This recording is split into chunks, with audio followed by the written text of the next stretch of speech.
আলাইকুম। তুরস্কের ইস্তাম্বুল থেকে আপনাদের সাথে আছি আমি সরওয়ার আলম।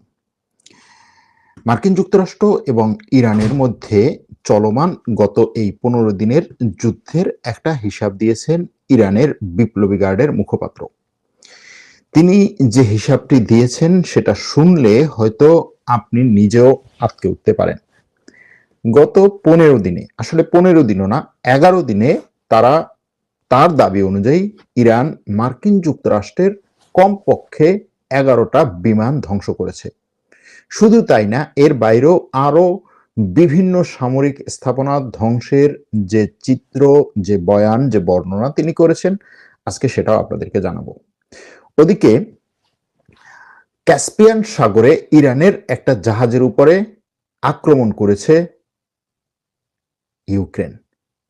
ইউক্রেনের প্রেসিডেন্ট ইরানকে এবং রাশিয়াকে বিভিন্নভাবে দায়ী করেছেন। তাদের বক্তব্য হচ্ছে ইরান এবং রাশিয়ার মধ্যে অস্ত্র আদান প্রদান হচ্ছে এই ক্যাসপিয়ান সাগরের মধ্য দিয়ে। এই সমস্ত জাহাজে কি ধরনের অস্ত্র ছিল সেটা না বললেও তাদের দাবি যে এই অস্ত্রগুলো একে অপরকে পাঠাচ্ছে। আমার বক্তব্য, আমার কথা আপনারা স্পষ্ট শুনতে পেলে অবশ্যই একটু লিখে জানাবেন। বিস্তারিত নিয়ে আসব। এর মধ্যে ইউরোপের 2-3টা ঘটনা একটু বলে নিই। গত রাতে জার্মানিতে একটা এলজিবিটির র্যালিতে আক্রমণ হয়েছে। এলজিবিটির র্যালিতে গাড়ি নিয়ে মানুষের উপরে গাড়ি চালিয়ে দেওয়া হয়েছে এবং সেখানে কমপক্ষে একজন নিহত এবং বহু মানুষ আহত হয়েছে। এরকম একটা ঘটনা ঘটেছে জার্মানির রাজধানীতে। আর ফ্রান্স এবং স্পেনে দাবানল তার পুরো তীব্রতা নিয়ে পুড়িয়ে যাচ্ছে হাজার হাজার হেক্টর জঙ্গল। শুধু জঙ্গলই না, জঙ্গলের বাইরেও এখন বিশেষ করে ফ্রান্সে লোকালয়ে পৌঁছে গেছে এই দাবানল নিয়ন্ত্রণে ফ্রান্সের পাশে দাঁড়িয়েছে ইউরোপ এবং আরো বিভিন্ন দেশ। কিন্তু প্রচন্ড গরম আর বাতাসের তীব্রতায় এই দাবানল এখনো পর্যন্ত নিয়ন্ত্রণে আনা সম্ভব হয়নি। প্রায় 2 থেকে 2.5 লাখ মানুষকে নিরাপদ স্থানে সরিয়ে নেওয়া হয়েছে। এবারে আসি আসল ঘটনায়, আসল খবরে। খবরটা হচ্ছে ইরানের বিপ্লবী গার্ডের মুখপাত্র ব্রিগেডিয়ার জেনারেল হোসাইন মোহেব্বি, তিনি ইরানের তাসনিম নিউজকে গতকাল রাতে বলেছেন যে 8 জুলাই থেকে 22 জুলাই পর্যন্ত, এই যে জুলাই মাসের শুরুর দিকে 8 জুলাই থেকে 22 জুলাই পর্যন্ত যে সময়, সেই সময়ে ইরান এই অঞ্চলে মধ্যপ্রাচ্যের যেই সমস্ত আরব দেশগুলোতে হামলা করেছে, জর্ডান, কুয়েত, বাহরাইন, বিশেষ করে এই 3টা দেশে অনেক বেশি হামলা হয়েছে, বাকিগুলোতে কম। এই হামলাগুলোতে তার দাবি অনুযায়ী মার্কিন 11টা যুদ্ধ বিমান এবং হেলিকপ্টার তারা ধ্বংস করেছে। এই 11টার মধ্যে একটা ছিল F-15 ফাইটার জেট, একটা ছিল P-8 মেরিটাইম পেট্রোল বিমান, একটা ছিল C-17 পরিবহন বিমান এবং 8টা ছিল আকাশে জ্বালানি ভরার ট্যাঙ্কার বিমান। এছাড়াও তার দাবি অনুযায়ী 17টা ড্রোন তারা ধ্বংস করেছে। এই 17টা ড্রোনের মধ্যে 8টা ড্রোন ছিল একদম নতুন। তার কথা অনুযায়ী এই অঞ্চলে আমেরিকার 9টা কমান্ড সেন্টার, 5টা স্যাটেলাইট কমিউনিকেশন, 6টা প্যাট্রিয়ট রাডার, 8টা নজরদারি রাডার, 7টা এয়ার ডিফেন্স রাডার, 17টা অস্ত্রের ডিপো, 12টা জ্বালানি ট্যাঙ্ক, 6টা মিসাইল হ্যাঙ্গার, 4টা হিমার্স লঞ্চার, 6টি মিসাইল লঞ্চ প্ল্যাটফর্ম এবং একটা ইন্টেলিজেন্স ডেটা সেন্টার আর একটা ফুয়েল পিয়ার তারা ধ্বংস করেছে।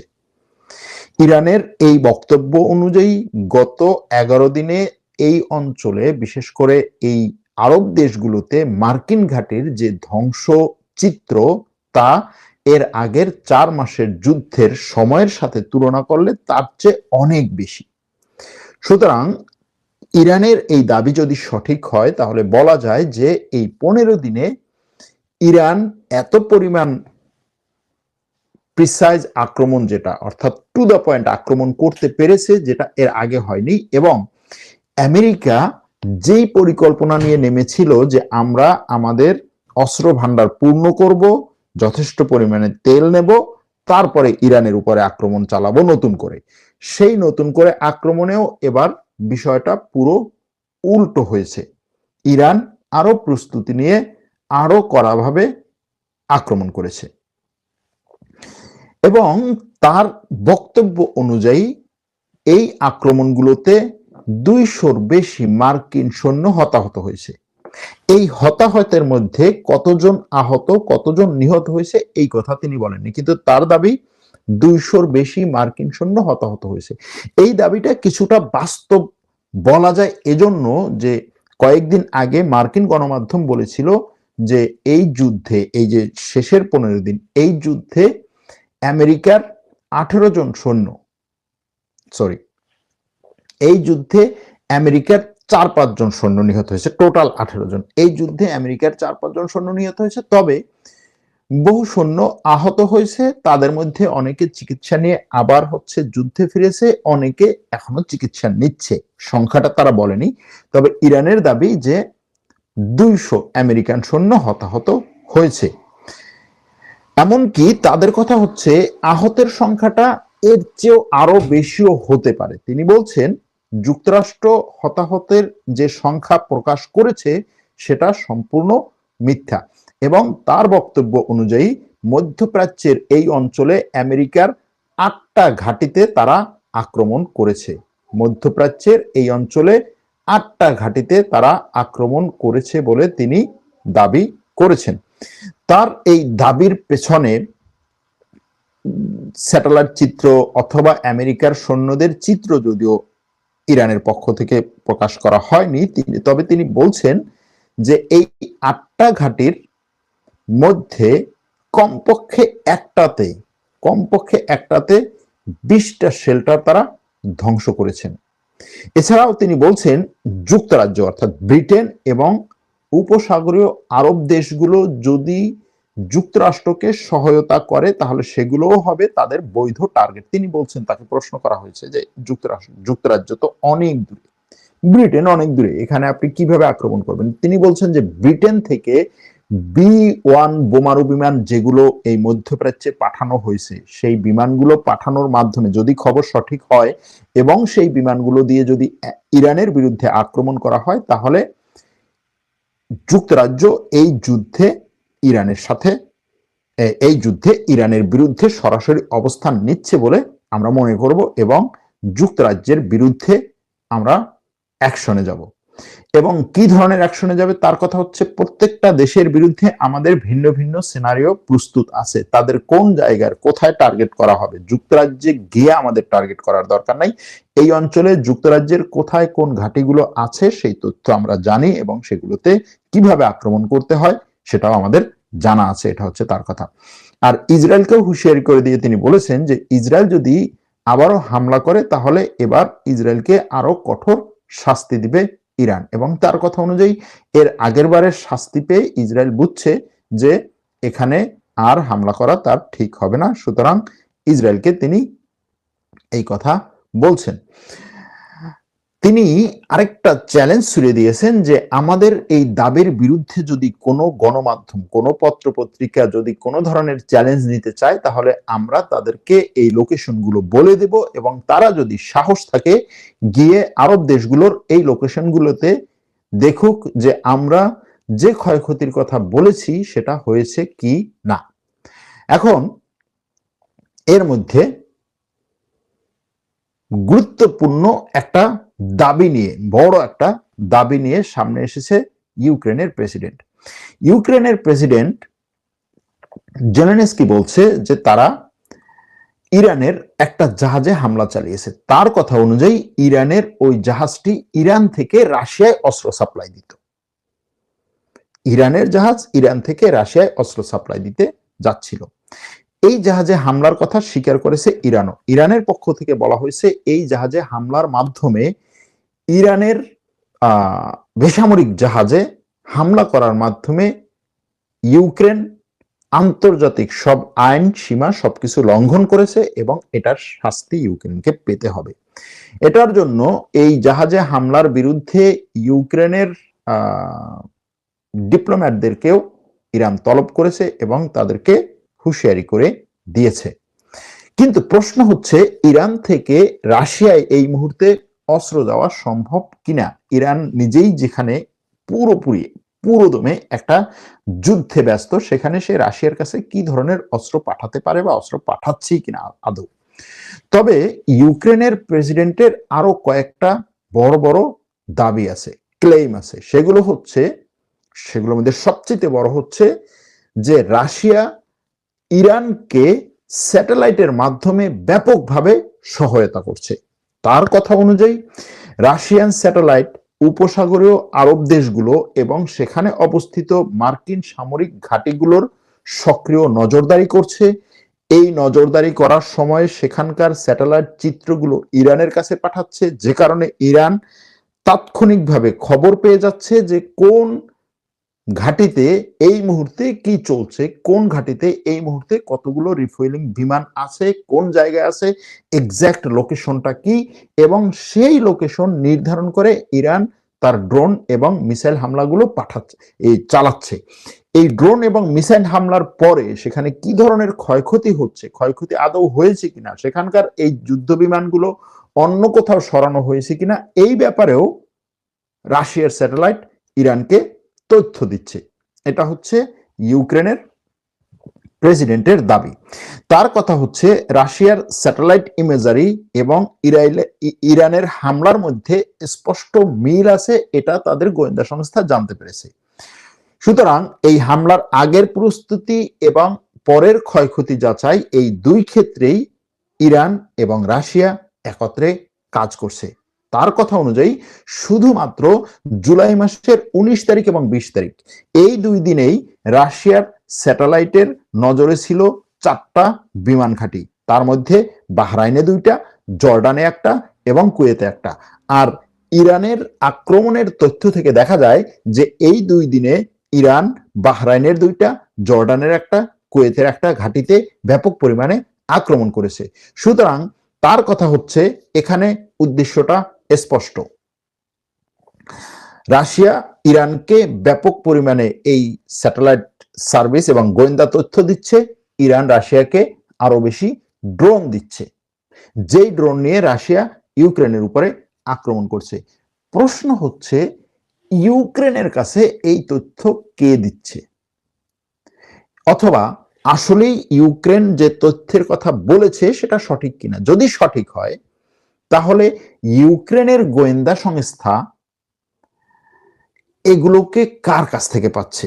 ব্রিটেনের কাছ থেকে, আমেরিকার কাছ থেকে, নাকি ইসরায়েল এখন ইরানের বিরুদ্ধে যে বয়ানগুলো তৈরি করার চেষ্টা করছে সেখানে ইউক্রেনের মাধ্যমে এই অ্যাঙ্গেল থেকে বয়ান তৈরি করে ইউরোপকে ইরানের বিরুদ্ধে নিতে চাইছে? এরকম একটা প্রশ্ন এখানে রেখে যাই আমরা। ওদিকে নিউ ইয়র্ক পোস্ট গতকাল একটা খবর করেছে। নিউ ইয়র্ক পোস্টের সূত্রের বরাতে রাশিয়ার তাস নিউজ এজেন্সি বলেছে যে যুক্তরাষ্ট্র ইরানের পারমাণবিক স্থাপনা লক্ষ্য করে বড় সামরিক অভিযান পরিকল্পনা বিবেচনা করছে। সেই পরিকল্পনার খসড়া অনুযায়ী প্রায় 1000-এরও বেশি পদাতিক সৈন্য, আমেরিকার 1000-এরও বেশি পদাতিক সৈন্য ইরানে পাঠানোর জন্য প্রস্তুতি নিচ্ছে মার্কিন যুক্তরাষ্ট্র। সেখানে তারা পারমাণবিক সাইটগুলোতে হামলা করবে, এর চারপাশে একটা নিরাপদ বেষ্টনী তৈরি করবে এবং সেখান থেকে এই ইউরেনিয়ামগুলো তারা চুরি করে বা ইউরেনিয়ামগুলো তারা নিয়ে চলে আসবে। সেই কাজে এই প্রায় 1000-এর বেশি যে পদাতিক সৈন্য, তাদের সাথে একটা ছোট্ট স্পেশাল ফোর্স থাকবে। সেই ছোট টিমটি ভিতরে ঢুকে ইউরেনিয়াম সমৃদ্ধ করা ইউরেনিয়ামগুলোকে নিয়ে আসবে। পত্রিকার ভাষা অনুযায়ী সামরিক ইতিহাসের সবচাইতে জটিল এই অভিযানের পরিচালনা করছে মার্কিন যুক্তরাষ্ট্র। আপনারা জানেন যে কয়েকদিন আগে ট্রাম্প বলেছিল যে এবং মার্কিন যুক্তরাষ্ট্রের বিভিন্ন পত্রপত্রিকায় এই খবরটা এসেছিল যে মার্কিন যুক্তরাষ্ট্রের প্রেসিডেন্ট ডোনাল্ড ট্রাম্প তার উপদেষ্টাদের সাথে বৈঠকের পরে ইরানের বিরুদ্ধে আরো বড় অভিযানের পরিকল্পনা করছেন। এমনকি পিক্যাক্স মাউন্টেইনের মধ্যে ইরানের সমৃদ্ধ করা ইউরেনিয়ামগুলো রাখা হয়েছে বলে পত্রপত্রিকায় যে খবর এসেছে সেটা নিয়েও মার্কিন প্রেসিডেন্টকে প্রশ্ন করা হয়েছিল। তিনি বলছেন আমরা নজরদারি করছি, সবকিছু আমরা জানি এবং সময় মতো আমরা গিয়ে সেগুলোকে নিয়ে আসবো।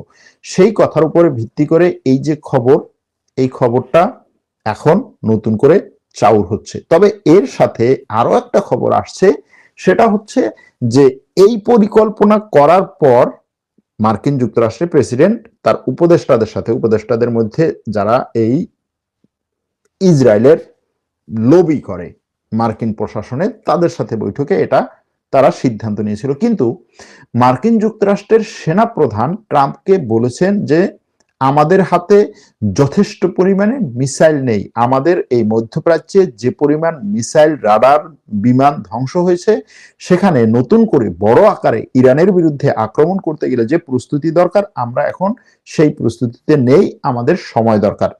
এজন্য আবার নতুন কিছু খবর আসছে যে মার্কিন যুক্তরাষ্ট্রের প্রেসিডেন্ট এই হামলাটাকে স্থগিত করার নির্দেশ দিয়েছেন। এখন যেহেতু মিডিয়া তাদের বক্তব্য, তাদের বয়ান, তাদের ন্যারেটিভ, তারা এই ধরনের ন্যারেটিভ গুলো তৈরি করে, কোনটা সত্য কোনটা মিথ্যা এটা মূল্যায়ন করা এই মুহূর্তে কঠিন। কারণ হচ্ছে আগে যে কথা যে হ্যাঁ একটা বড় ধরনের হামলা করার পরিকল্পনা করছে, এটা সত্য কিনা সেটা নিশ্চিত না। আবার সেই বড় ধরনের হামলা সে বাতিল করেছে, সিদ্ধান্ত নিয়েছে যে আর হামলা করব না, সেটাও সঠিক কিনা সেটাও নির্ধারণ করা কঠিন। হয়তো দুইটাই সঠিক, হয়তোবা দুইটা এরকম কোনো ঘটনাই নাই, সে হামলা করার চিন্তাই হয়তোবা করে নাই, এরকমও হতে পারে। যাই হোক, এখন জিনিসটা হচ্ছে এই হামলা পাল্টা হামলার মধ্য দিয়ে কয়েকটা ঘটনা ঘটছে এর বাইরেও। তার মধ্যে একটা হচ্ছে গতকালকে জাতিসংঘে একটা ভোটাভুটি হয়েছিল। জাতিসংঘে ভোটাভুটিটা হয়েছিল মূলত জাতিসংঘের যে শরণার্থী কমিশন, সেই শরণার্থী কমিশনের প্রধান যিনি, তাকে নতুন করে আবার নিয়োগ দেওয়ার ব্যাপারে, অর্থাৎ তার মেয়াদ বাড়ানোর ব্যাপারে। ভলকার তুর্ক, জানেন আপনারা তার নাম। সেই জাতিসংঘের শরণার্থী কমিশনারকে নতুন করে নিয়োগ দেওয়ার ব্যাপারে জাতিসংঘে একটা ভোটাভুটি হয়। সেই ভোটাভুটিতে মাত্র 10টা দেশ তার এই পুনঃনিয়োগের বিরুদ্ধে অবস্থান নেয়। 10টা দেশের মধ্যে একটা হচ্ছে আর্জেন্টিনা, একটা হচ্ছে বুর্কিনা ফাসো, একটা হচ্ছে উত্তর কোরিয়া, একটা হচ্ছে মালি, একটা হচ্ছে নিকারাগুয়া, একটা হচ্ছে নাইজার, একটা হচ্ছে রাশিয়া, একটা হচ্ছে ত্রিনিদাদ টোবাগো, আর দুটো দেশ আছে ইসরায়েল এবং আমেরিকা। দেখুন এই ক্ষেত্রে কোন দেশগুলো এক জায়গায় এসেছে এক পক্ষে, ইসরায়েল, আমেরিকা, রাশিয়া, আর্জেন্টিনা, উত্তর কোরিয়া, বুর্কিনা ফাসো, মালি। চিন্তা করতে পারছেন? তো এটার বিরুদ্ধে আবার জাতিসংঘে নিযুক্ত ফ্রান্সের যে স্থায়ী প্রতিনিধি, তার অফিস থেকে আমেরিকাকে ব্যাপক পরিমাণে সমালোচনা করা হয়েছে।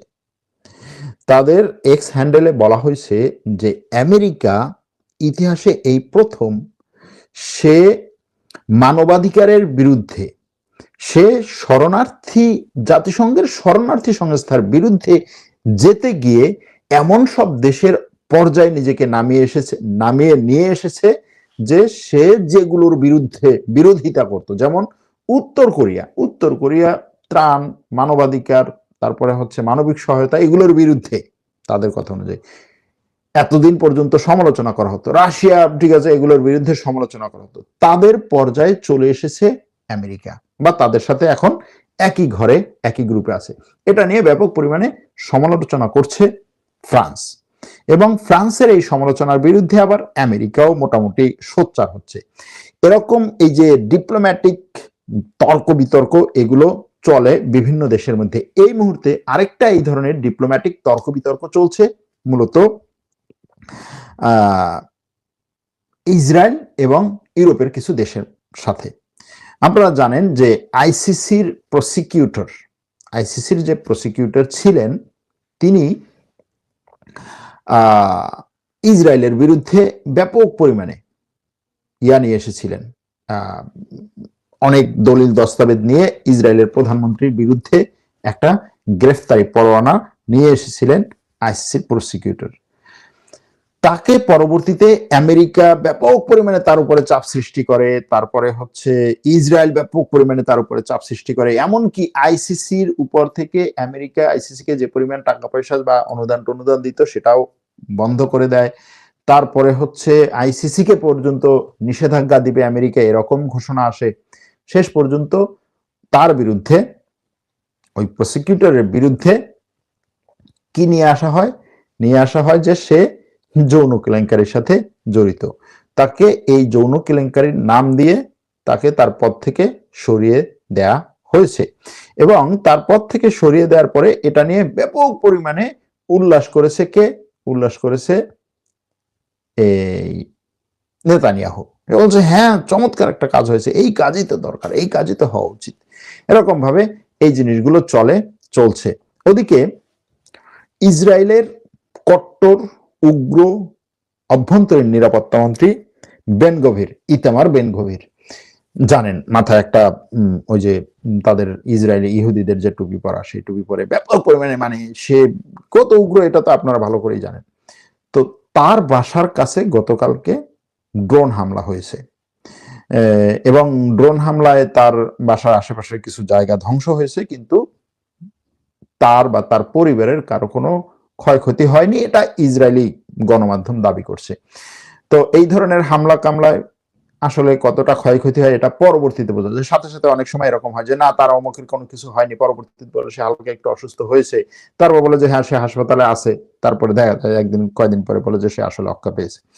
যাই হোক, এরকম কিছু হচ্ছে কি হচ্ছে না সেটা এই মুহূর্তে বলা কঠিন, তবে গণমাধ্যমের খবরগুলো আমি আপনাদের সামনে নিয়ে আসলাম।